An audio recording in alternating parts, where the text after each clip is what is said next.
Hey, what's up? My name is Brandon Simmons for BrandonSimmons.biz, and this is episode 3 of Bullheaded, my weekly Houston Texans review. And so before we get into things, first off, I want to say congratulations to the Texans on their first win. Please give it up. Yeah, I know it's been a long 2 or 3 weeks for the team and its fan base, but we finally got it over the Tampa Bay Buccaneers. One person I was really impressed with was Alfred Blue. Each week I've been very critical of him, and I just really didn't think he had the potential. I didn't think he had the it to be a feature back, but I mean Sunday he really proved me wrong on that, and so I'm glad he proved me wrong on that because it helped bring in the W, and it helped liven up a running game that we were definitely missing for most of the season. So with that being said, it actually brings me up to one of the biggest news items of this week, and that is Arian Foster. It might be a game-time decision versus the Atlanta Falcons on Sunday. And so while Texans Nation is just completely ready for him to come back, I'm kind of torn between this. Because, I'm not sure how this guy's body actually works as far as, injury goes. I've seen, a couple scenes on him on Hard Knocks, and, he's always, and just I always hear him bragging about, how he's always, treating his body well, preserving it and all this stuff. But at the same time, if he's doing all that, then why did he get injured in the first place? I know that's probably a dumb question or whatever, but he's been out with this groin injury since the beginning of preseason, and each week every status update is he's past, he's way ahead of schedule as far as recovery goes, and so they really have given no real timetable up to this point about when he will return. So this is actually the first time they've actually said okay, this is the definite time that he should be back. Now, one of the reasons that I'm torn on this is because we have a Thursday night game coming up against the Colts, this coming Thursday. And so the Colts, everybody knows how big of an opponent they are and what that can mean for, standings in this division.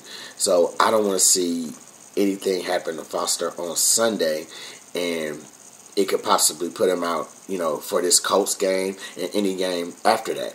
I would rather have him, probably rest this one out, sit it out, let it go, save him up for Thursday. That way you can just go out there, perform, get your first win over the Colts of the season. And because, it's going to be a big game anyway. That's the return of Andre Johnson, whatever.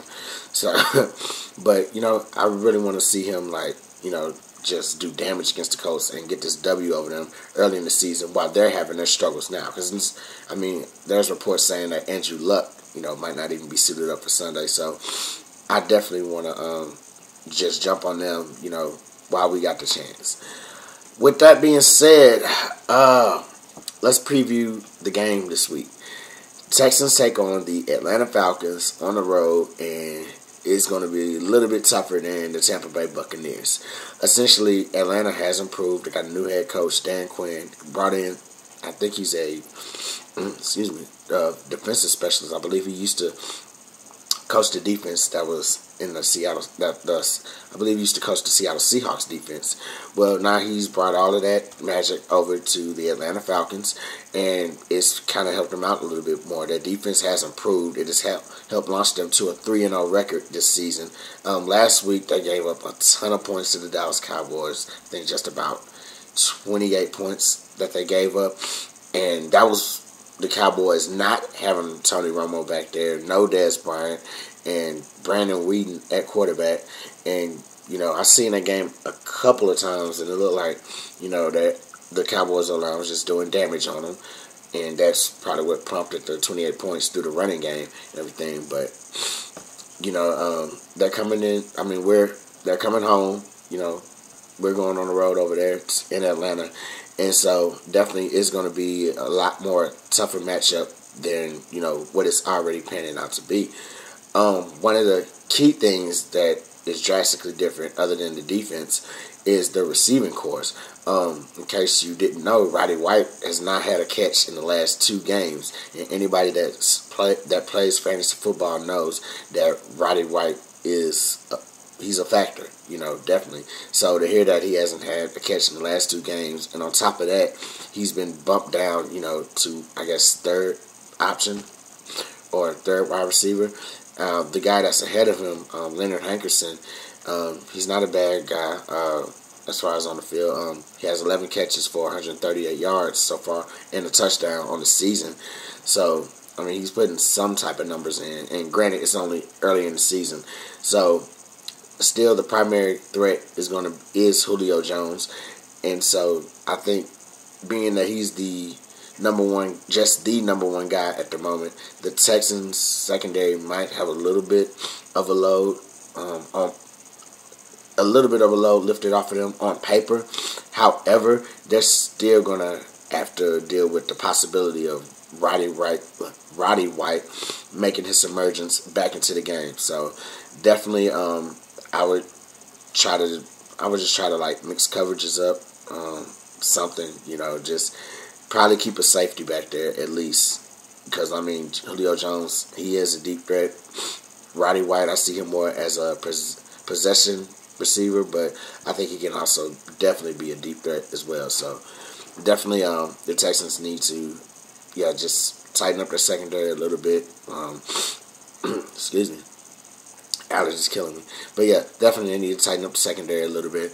Of course, pass rush got to be, a little bit more, on those guys, because on top of the receiving core, they also have a talented running back by Devontae Freeman, and at first he was second string behind, I guess the guy was Coleman or whatever, but Coleman's been out with an injury for the last couple weeks or so now Freeman is taking over all of his snaps, and basically, he's not doing too bad, a second-year guy, actually.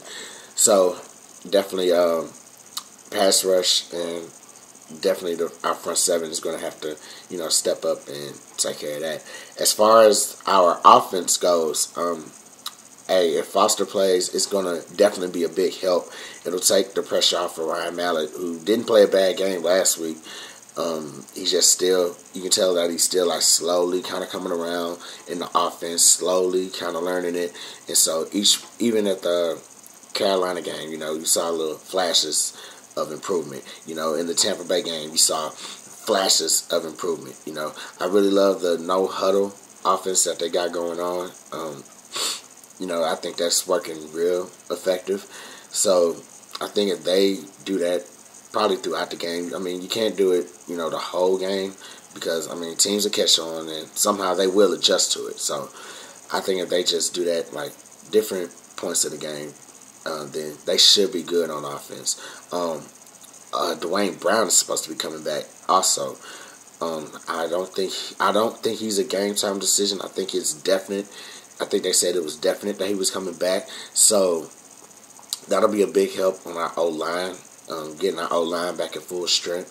So hypothetically, with our O-line and with Foster going on the road, it'll be tough, but I think we should be able to pull it out in a close game. Might need a field goal. Thank God we have a kicker. Sorry, Fat Randy, but yeah, we got a new kicker that actually hit some extra points, hit some field goals this year, because we'll definitely need those. But other than that, I think those are really the key points to winning this game. I know you probably can't win them all, but hey, I'm very optimistic that we can take these guys on. There's always a way to beat an opponent. So I feel like those are the exact points that Texas need, the exact things the Texans need to do to win the game. But other than that, that's all I have for this week. I hope you guys enjoy the game. I will see y'all tomorrow after the game with my post-game commentary. Holla.